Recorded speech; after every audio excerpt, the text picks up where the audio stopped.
Hello and welcome. Today we're going to actually do the long-awaited NZXT H1 build. This will consist of the ROG Strix X570 iGaming motherboard, powered by the 3950X Ryzen 9 here, and with it we'll add 32 gigabytes of DDR4 RAM, 3600 speed, and managed to secure a 2 terabyte Sabrent Rocket NVIDIA Gen 4 here. Because of the NVIDIA delayed launch, I wasn't able to get a up-to-date graphics card, so we'll go with the GTX 1070 here as a temporary measure until the release of the next gen. I do actually have a 2080 Ti on hand, but unfortunately it's a 2.75 slot width, therefore I'm very well aware that it does not fit into this case, so we'll work with this. Right, let's get right into it. Let's unbox the motherboard.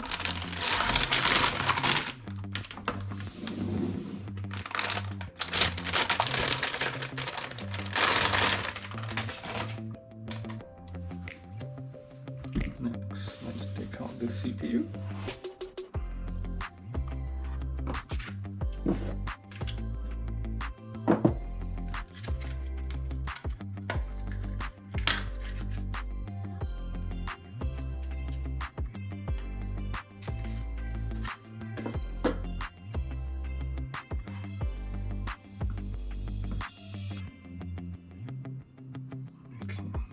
The little golden triangle jet there, it's very, very small on the CPU. Should line up with this corner right here.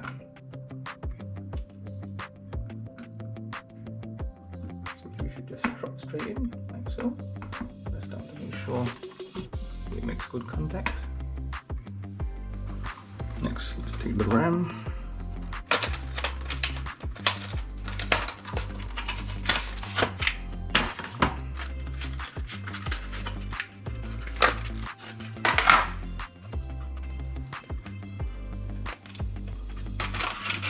This is the G.Skill 16 gig sticks, 3600 megahertz.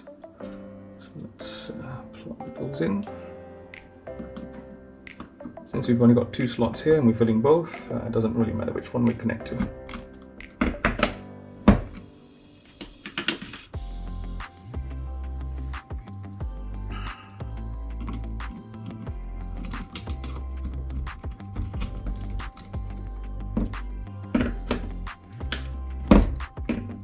Be a bit careful with this RAM. The top half here is almost like a razor blade. Adds to the design. Next, let's take the 2 terabyte NVMe. This is the Sabrent Gen 4, which comes in this amazing aluminum box. Let's put that back in there.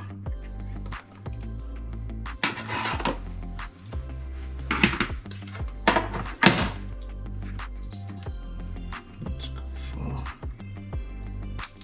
thin head.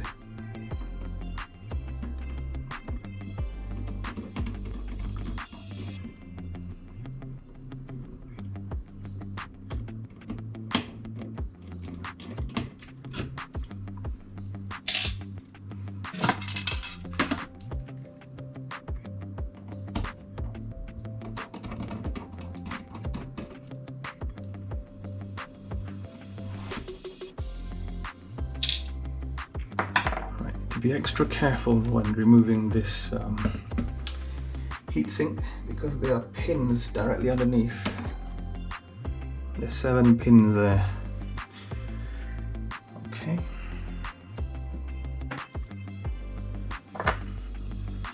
Remove the screw.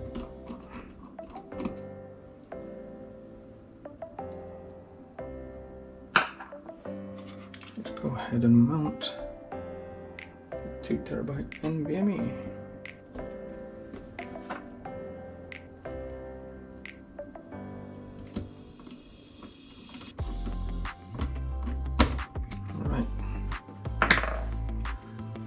slightly realign the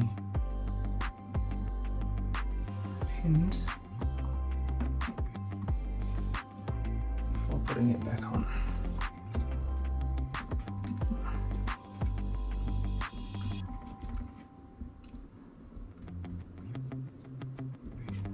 Alright,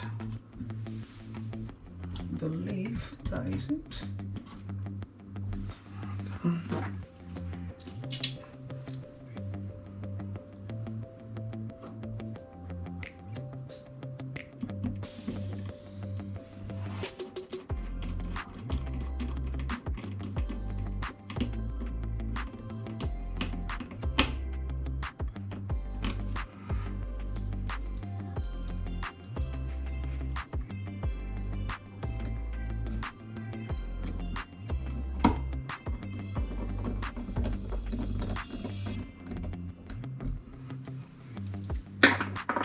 Right, I think we're ready now to start mounting into the H1 case. And bring in the case. Start at the front. Remove the front panel.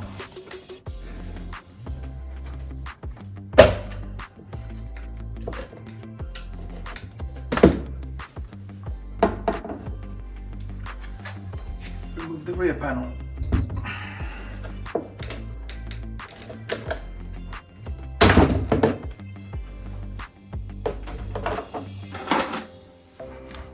Next, let's remove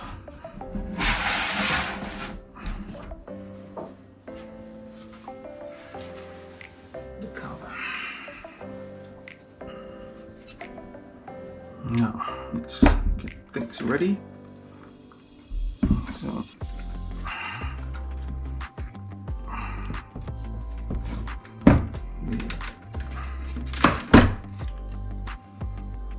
cable management. Okay, all cables are there. Let's start opening up the case.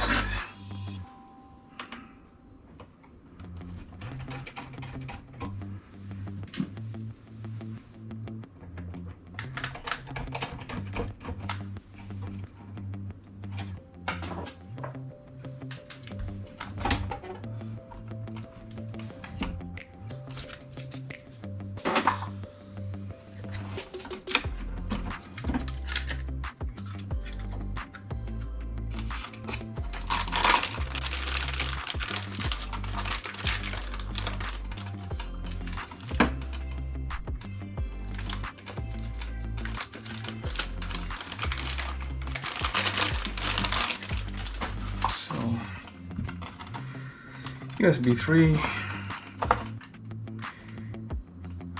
USB-C header,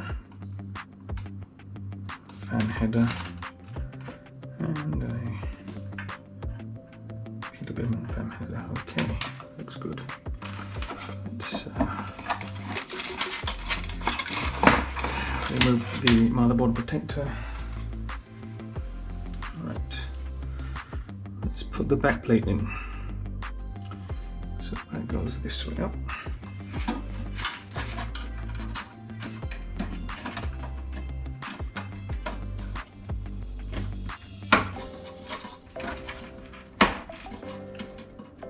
Should clip into place.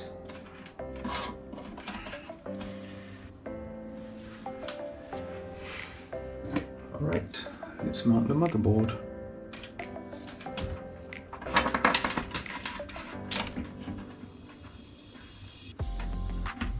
Align the back plate. It should slide into place. Yeah.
hook up the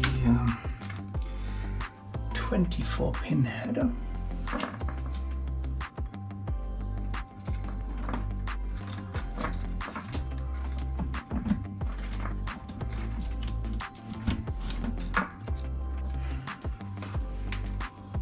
The 8-pin pre-run cables are great, making the build experience a lot easier.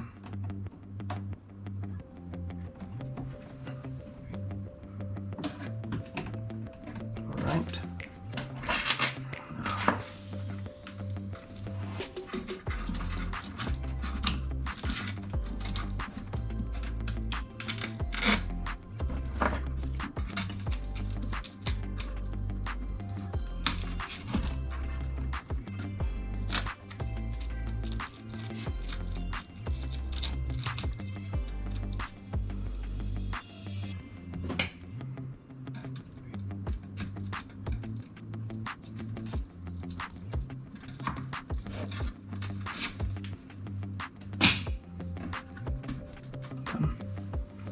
Next, let's hook up the GPU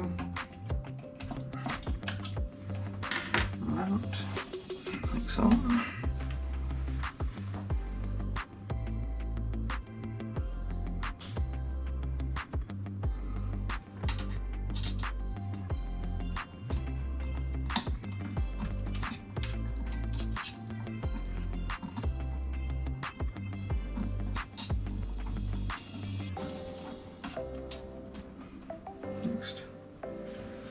Since this motherboard does not have a USB-C connector, I'm actually going to convert the USB 3 into a USB-C connector, because I do not like to have connectors on the front of the casing that don't actually function.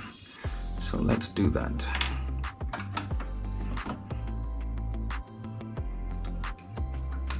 Like so. And in you go. There. So now we have a functional USB-C connection on the front. Granted, it will not be running at the full speed, but it's working, so that's the main thing for me. Because we've used up the USB 3 connection, we now cannot connect the USB 3 connector. So I have a USB 3 to USB 2 converter here that I'll be using. Bit tight. With a little patience, you should be able to get it in, like so.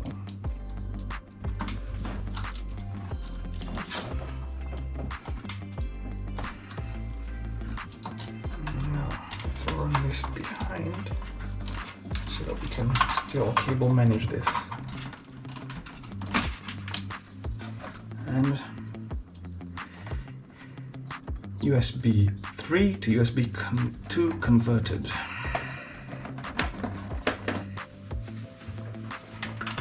So again, I have to feed the cable back through. On hindsight, it might have been better to actually install the memory later, but let's see if we can get through without removing it. If needed, we will remove and re-add. Looks like I have a reasonable access point here to work with. And front panel is on. Right. This system will not be running any this system will not be running any SATA hard drives, so therefore I will not be running those cables. Next, let's connect up the AMD bracket. This is the Intel default mounting bracket, which needs to be removed, which should just slide off like so. And let's put on the AMD bracket, which will go on like so.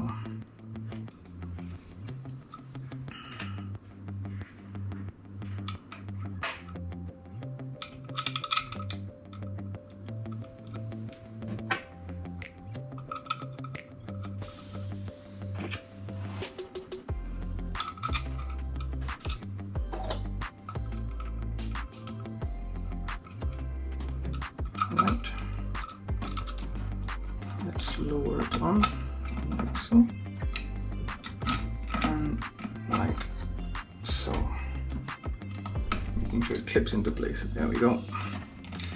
And now hand tight.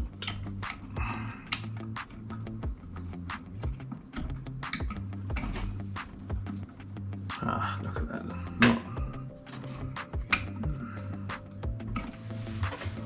Alright, that looks good. Let's rerun these two cables. I don't like them going there. I prefer them to go down some on here.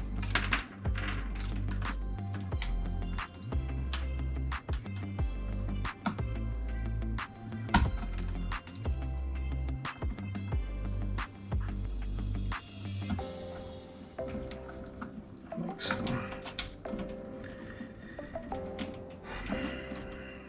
Okay. Now I believe we should be able to close down the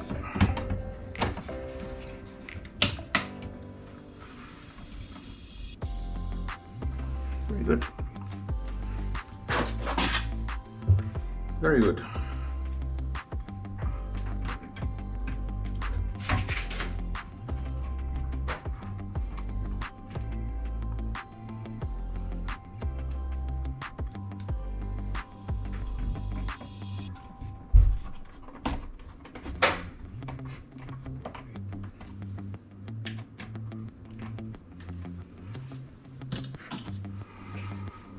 Now, last but not least, let's connect up the graphics card, the GPU.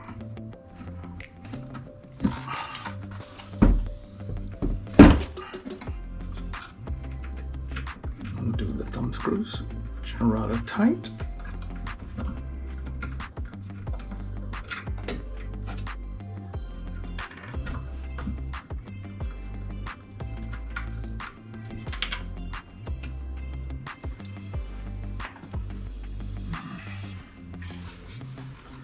Let's hook the graphics card in.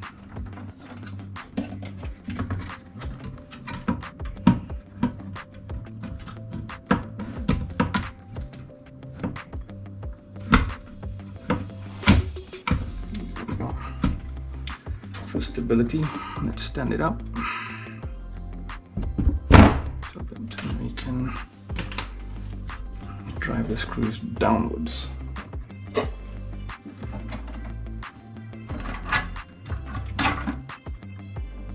There we go.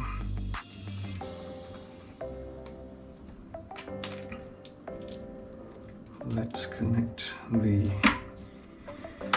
power for the GPU next, which is the 8-pin here.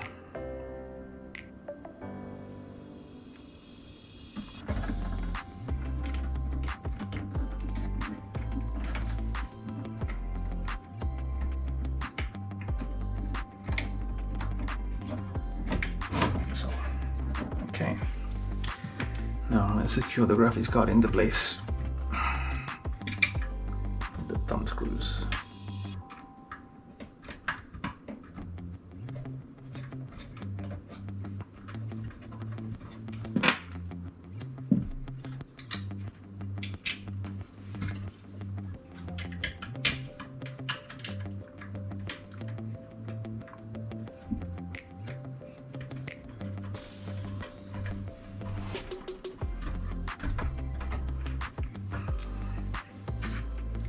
Let's tighten the screws.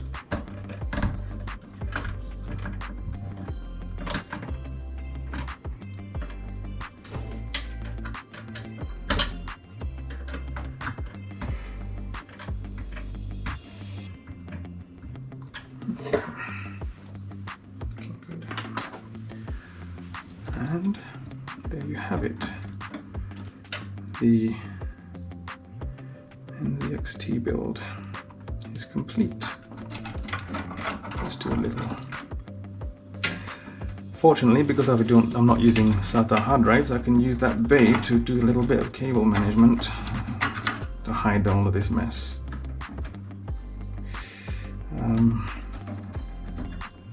This cable, let's tidy up a bit before we close up the case.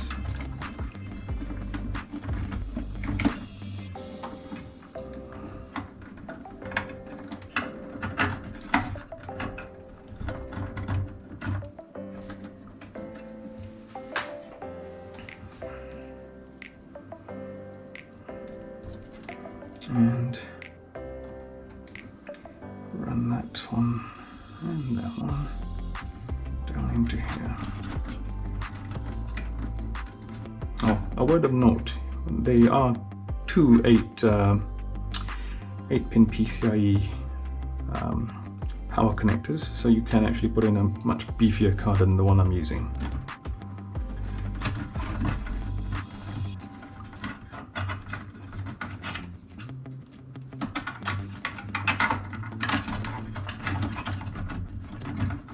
This is temporary and should see a upgrade in the near future. Okay, now we're ready to close. So, slide it under and click. Very nice and neat cable management in this case. Before we go any further, I always like to run a quick post test prior to closing up the case. So let's do that now. Let's get power in. Then the graphics card connector. We will use the display port at the bottom here, so we've got a little bit of room for management. And let's connect up the keyboard, mouse, and peripherals using this temporarily, just to do a quick post test. Okay. Now, let's turn it upright.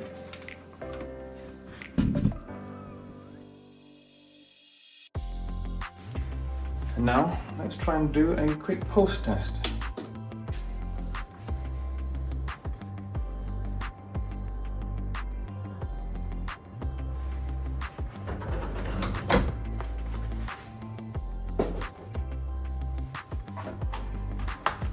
There we go. Go into the BIOS. Okay, and we are good to go.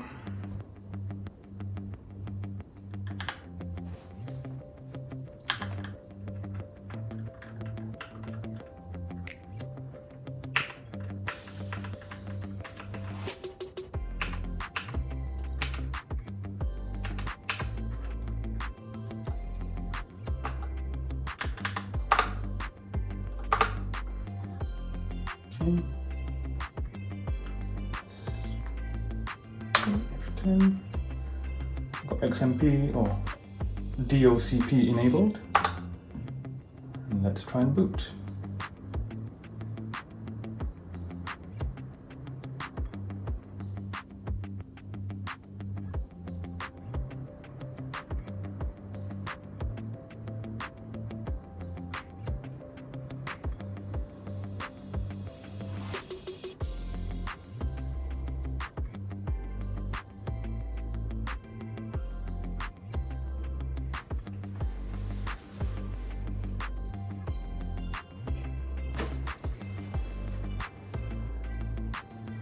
Build complete.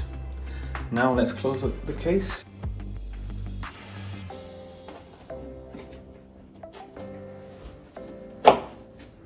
Remove power.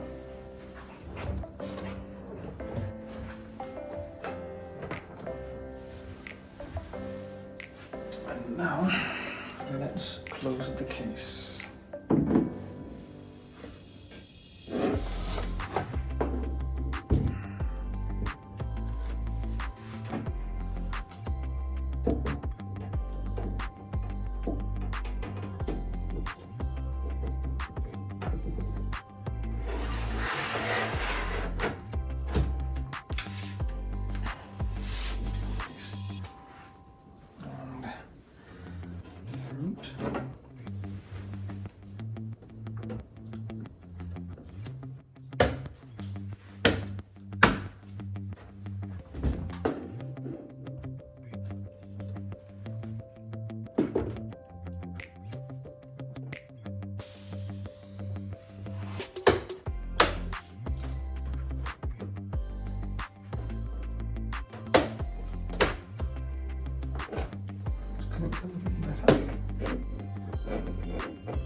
build.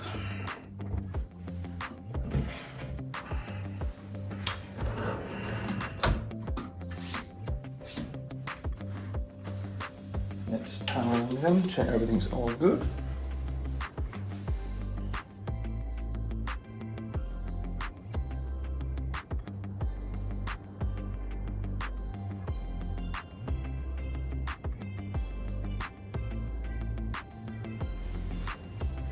Build complete.